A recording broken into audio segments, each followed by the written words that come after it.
Bonjour à tous. Aujourd'hui, nous allons voir l'intérieur de cette boîte. C'est un nouvel unboxing. C'est l'ouverture d'une boîte de marque Hatt, comme quasiment à 90%, il faut bien le dire. C'est du Premier Empire. C'est la référence 8328. Elle est de 2020. On est donc ici sur une des toutes dernières références à être sortie juste avant le cataclysme mondial qu'on ait connu avec le Covid. Et il s'agit du commandement d'infanterie autrichien. Alors, parmi les références que sort Hatt depuis quelques temps maintenant, la marque a pris l'habitude de sortir pour un même sujet 2 ou 3 références. C'est-à-dire qu'on vous sort beaucoup pour le Premier Empire. On vous sort une référence d'infanterie, par exemple, en marche. On vous sort une référence d'infanterie en action. Et maintenant, de plus en plus également, une référence de commandement de l'infanterie. Et c'est plutôt bienvenu parce que bien souvent, dans les boîtes traditionnelles d'infanterie, eh ben, on est loin d'avoir toutes les figurines qui complètent vraiment l'unité.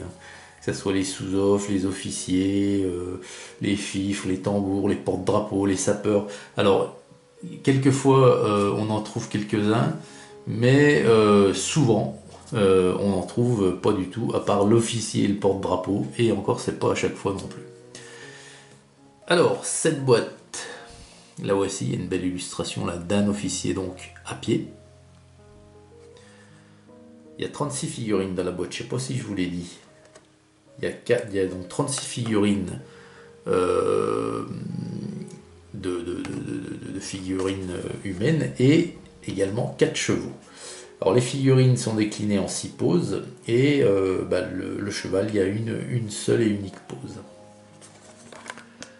Alors la boîte, rapidement, voilà. Et donc on voit à l'arrière ce qu'on va trouver, entre autres, dans cette boîte. Alors, on va regarder une grappe en détail. Voilà à quoi ça ressemble. Hop. Alors, c'est le plastique, c'est pas du plastique mou à 100%, c'est du plastique. Ah bah, tiens, regardez donc là. Hop, voilà. Là, il y a une petite casse, mais bon, on va réparer, c'est pas bien grave. Ouais, donc le plastique est, on va dire, mi-dur, mi-mou.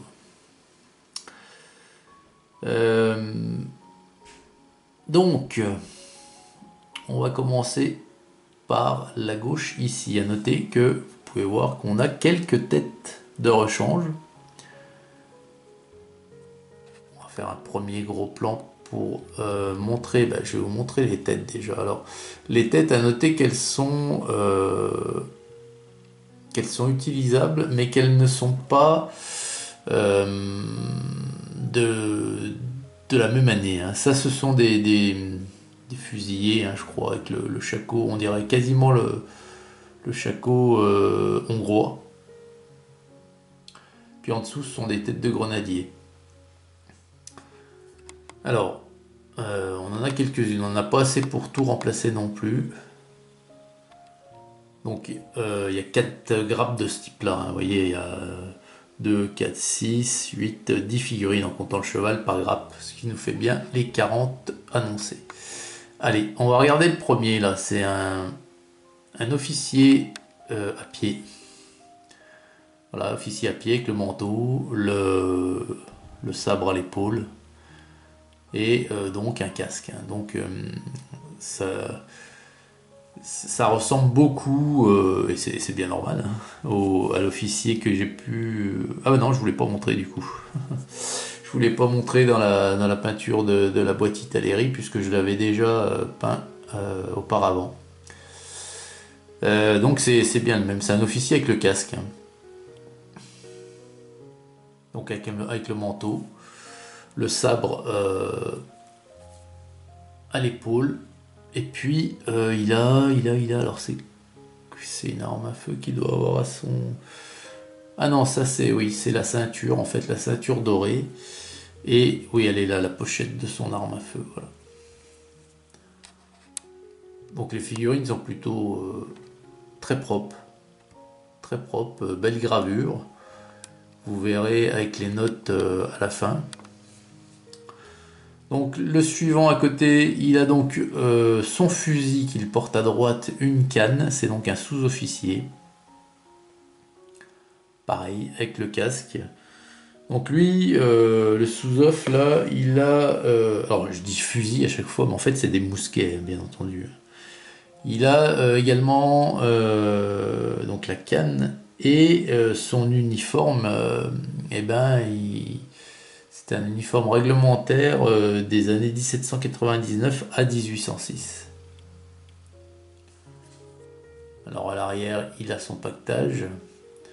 Donc dans le pactage, on voit qu'il a donc, alors je sais pas si c'est manteau ou capote, hein, le sac, la giberne, la gourde et fourreau baïonnette et fourreau sabre. Sabre qui doit être dans son fourreau d'ailleurs. Toujours une belle gravure, hein. Puis à côté donc on a le premier là, donc qu'il faudra que je répare du coup.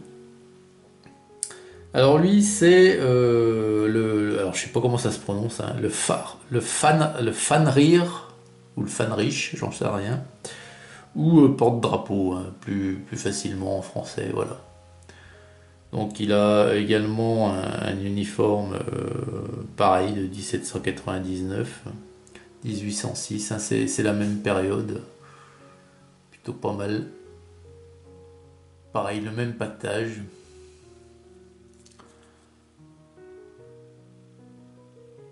Ouais, exactement le même pactage.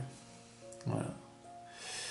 Donc à côté, on retrouve exactement les mêmes figurines, donc qui sont répétées. Alors là, on va se mettre là directement, là ici. Alors une figurine que j'aime beaucoup, que ça soit n'importe quelle nation, hein, c'est le sapeur. Donc le sapeur autrichien, alors il a son bras, pareil, qui est ici. Donc il y a un petit peu de multipart, hein. Son bras que vous pouvez donc, vous devez bien entendu le clipser là. Il doit y avoir un petit trou, voilà. Petit trou qui est ici là, voilà. Hop. Et vous venez clipser ici, voilà. Après, c'est plus facile pour la peinture et puis vous pouvez choisir légèrement l'inclinaison du bras. Alors le grand tablier du sapeur est traditionnel, mais le sapeur autrichien, lui, n'a pas de barbe. Et c'est quand même ce qui fait le charme du sapeur, moi je trouve, chez les Français, chez les Britanniques, c'est que c'est que le sapeur, il est barbu, quoi. Il est barbu, il a ce visage dur, raide, avec sa hache à l'épaule, il en impose. Il est là, bon. Mais c'est une particularité qui fait qu'on reconnaît bien le sapeur autrichien également. Donc on a de nouveau des têtes ici. Alors le sapeur, lui, il a également un pactage. Voilà. Alors à retenir, les sapeurs, c'est le tablier, hein, et la hache. Voilà. Et logiquement la barbe, mais pas pour tous. Ensuite, on a le batteur ou le tambour. Je sais pas pourquoi on appelle ça le batteur. Alors il a un uniforme un petit peu différent, hein. Enfin différent. Il a le même uniforme sauf qu'il a les épaulettes en nid d'hirondelle. On appelle ça comme ça. Les baguettes. Et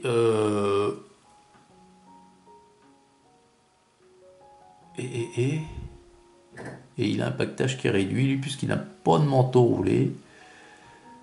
Il n'a pas de giberne non plus. Oh, mais je suis pas dedans, pardonnez-moi. Oui, il n'a pas de manteau roulé, il n'a pas de giberne non plus. Ouais. Par contre, il a le fourreau du sabre et c'est tout, hein. Puisque, bien sûr, il n'y a pas de fusil, donc il n'y a pas de baïonnette ni de fourreau. Le tambour, il est ici. Voilà. Et plutôt pas mal. Et à côté, donc, on a alors le sapeur, pardonnez-moi, j'ai le batteur ou le tambour, mais le sapeur, lui, son autre nom, c'est Zimmermann. Enfin, son autre nom, son nom autrichien, c'est Zimmermann, son nom allemand. Voilà. Ici, donc, on a l'officier à pied, mais n'importe quoi. L'officier, justement, monté, hein, qui n'est pas à pied. Donc, alors, c'est assez rare d'en avoir. Hein. Lui, il est en bicorne. Il a le sabre, voilà, qui est toujours dans une pose très théâtrale, mais de toute façon, lui, il s'en sert pas de son sabre. Hein. Normalement, il n'est pas au combat. Il dirige, il donne les ordres.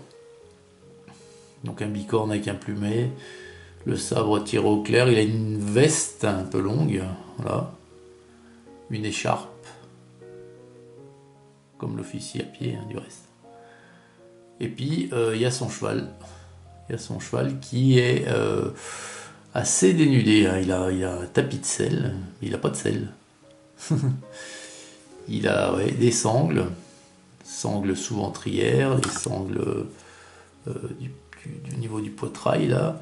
Mais il a un tapis de selle, ouais, mais on voit pas la selle. Bon, bref, c'est pas bien grave. Donc voilà pour cette référence qui est quand même, moi je trouve, c'est une très bonne idée. Hein. C'est quand même indispensable d'avoir ces figurines-là lorsqu'on veut posséder ou représenter une armée. Donc moi, l'idée générale là de faire des figurines en marche, des figurines en action et le commandement, je trouve ça très très bien. Très très bien. Donc écoutez, voilà les amis. Hein.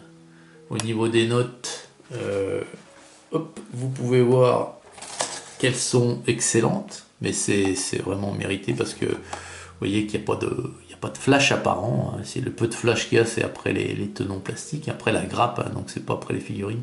Bon là il y a un petit bémol au niveau de la casse, mais rien de dramatique. Donc une belle référence pour ma part. Hein. Voilà, j'attends vos commentaires nombreux. Et puis, eh bien, je vous souhaite une excellente journée à toutes et à tous. Et puis, on se revoit très très vite pour la prochaine vidéo. Salut!